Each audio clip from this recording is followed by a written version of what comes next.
నాపై ఇటీవల తెలుగుదేశం మిత్రులు సోషల్ మీడియాలో దుష్ప్రచారం చేయడానికి ప్రొవోక్ చేసిన వీడియో పాస్బుక్లపై జగన్ ఫోటో అనే అంశంపై నేను చేసిన విశ్లేషణ. కానీ విచిత్రంగా నేను చేసిన విశ్లేషణ టీడీపీ వైఖరికి భిన్నంగా లేదు. టీడీపీ ఏమన్నది, పాస్బుక్ పైన ఫోటో ఉండకూడదు అన్నది. నేను కూడా సరిగ్గా అదే అన్నాను అదే వీడియోలో. మరి వాళ్ళు టీడీపీ మిత్రులు ఆ వీడియో పూర్తిగా చూసినట్టు లేరు. సో నేను ఆ వీడియోలో ఏమన్నాను, పాస్బుక్ పైన ఫోటో, ముఖ్యమంత్రి ఫోటో వేయడం సరైంది కాదు. ఇది పొలిటికల్గా, మారల్గా, ఎథికల్గా తప్పు. ఇది కోర్టు తీర్పులకు కూడా ఉన్నాయి, ముఖ్యమంత్రులు, ప్రధానమంత్రులు ఫోటో వేసుకోకూడదు అని. సో ఇది నా వీడియోలో మీరు మరొకసారి చూడండి, ఈ పార్ట్ ఉంది. వాస్తవంగా టీడీపీ వారికి కాస్తంత వ్యూహాత్మక ఆలోచన ఉంటే ఈ పార్ట్ వరకు కట్ చేసి సర్క్యులేట్ చేసుకోవాలి. కానీ వాళ్ళు సర్క్యులేట్ చేసుకోలేదు. పైగా ఇతరులు సర్క్యులేట్ చేసిన దాన్ని పట్టుకొని కామెంట్ చేశారు. ఇతరులు ఏం సర్క్యులేట్ చేస్తారో కూడా చెప్తాను. నేను ఇదే వీడియోలో ఇక్కడితో ఆగకుండా నేను చెప్పింది ఏంటంటే, ఆగాల్సిన అవసరం నాకు లేదు. ఎందుకంటే విశ్లేషణ అనేది సమగ్రంగా ఉండాలి.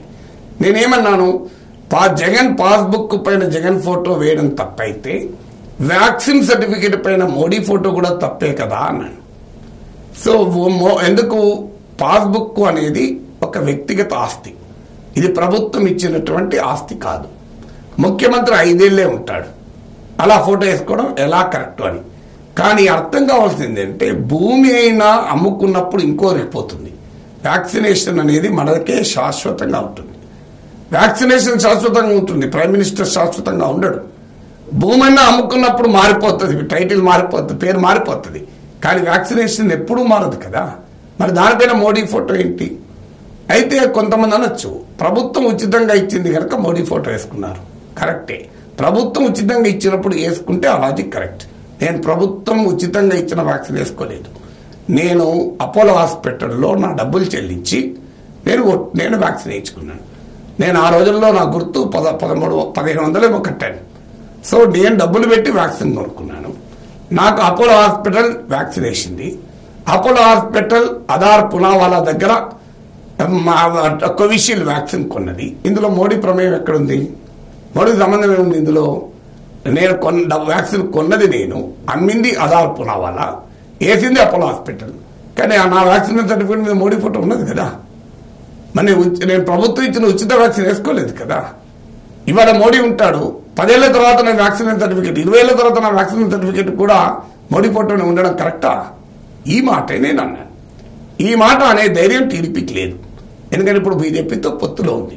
ఒకవేళ 2019లో అయితే అనేవాళ్ళు. ఎందుకంటే 2019లో మోడీ భార్యనే ప్రస్తావించారు కదా, ఇదెందుకు అనకపోయారు? ఖచ్చితంగా అనేవారు. కానీ ఇప్పుడు అనే ధైర్యం లేదు. నేను ఈ 2 కంపారిజన్ ఇచ్చాను. ఇక నేను ఇంకో విశ్లేషణ ఏం చేశానంటే, ఫోటో ఉంది కనుక ప్రభుత్వం తీసుకుంటుంది భూమి అంటున్నారు, అది కరెక్ట్ కాదు అన్న. ఫోటో ఉంటే ప్రభుత్వం భూమి తీసుకోవడం సాధ్యం కాదు. ఫోటో ఉన్నందుకు ప్రభుత్వం భూమి ఎట్లా తీసుకుంటుంది? అట్లాంటి బర్త్ సర్టిఫికేట్ పైన నుంచి మొదలుకొని పాస్బుక్ వరకు కూడా ప్రభుత్వ అధికారుల సంతకాలే ఉంటాయి కదా అన్నాను. సో ఇది ఈ పార్ట్ వరకు మాత్రం వేరే వారు తీసుకొని వారికి అనుకూలంగా ఎడిటింగ్ చేసి సబ్మిట్ చేశారు. ఆ ఎడిటింగ్ చేసిన 10 సెకండ్ల వీడియోను చూసి, లేదా పూర్తి వీడియోను చూడని వారు కొంతమంది, పూర్తి వీడియోను చూసినా కూడా మాకు అనుకూలంగానే మాట్లాడాలి, ఇంకేది మాట్లాడకూడదు. ఇవాళ మేము మోడీని పొగుడుతున్నాం కనుక మీరు పొగడాలి. మేము గతంలో మోడీ భార్య గురించి కూడా చంద్రబాబు నాయుడు ప్రస్తావించినప్పుడు మీరు అప్పుడు కూడా మళ్ళీ అలా చంద్రబాబు నాయుడు సపోర్ట్ చేయాలి. ఈ వైఖరితో నా మీద పడ్డారు. సో నేను ఇప్పుడైనా ఒకటే మాట చెప్పాను. ఆ రోజు మోడీ భార్య ప్రస్తావన తీసినప్పుడు తప్పన్నాను. వ్యాక్సినేషన్ పైన మోడీ ఫోటో ఉండడం తప్పన్నాను. ఇవాళ పాస్బుక్ పైన జగన్ ఫోటో ఉండడం కూడా తప్పంటున్నాను. ఇప్పుడు కూడా తప్పంటున్నాను. అంతకుముందు వీడియోలో కూడా తప్పే అన్నాను. తప్పని అన్ని విషయాల్ని ఒకే రకంగా మాట్లాడతాను. రోజుకో వైఖరి మార్చుకొని మా మీద పడితే మేమేం చేయగలం? ఇది నేను ఎందుకు వివరణ ఇవ్వాల్సి వస్తుంది అంటే, ఎవరికో భయపడి ఎవరికో సమాధానం చెప్పుకొని వివరణ ఇవ్వడం లేదు. సమాధానం చెప్పుకోవాల్సిన అవసరం నాకు లేదు. కానీ ప్రధానమంత్రి మోడీ ఒక ఆసక్తికర నినాదం ఇచ్చాడు ఈ మధ్య, బాగో మత్ డరో మత్ అని, భయపడకు పారిపోకు అని. మోడీ స్లోగన్ నన్ను బాగా ఆకర్షించింది. అందువల్ల నాపై జరుగుతున్న ఈ దుష్ప్రచారము, నాపై జరుగుతున్న ఈ ట్రోలింగు, నేను భయపడను, పారిపోను అని చెప్పడానికి మాట్లాడుతున్నాడు.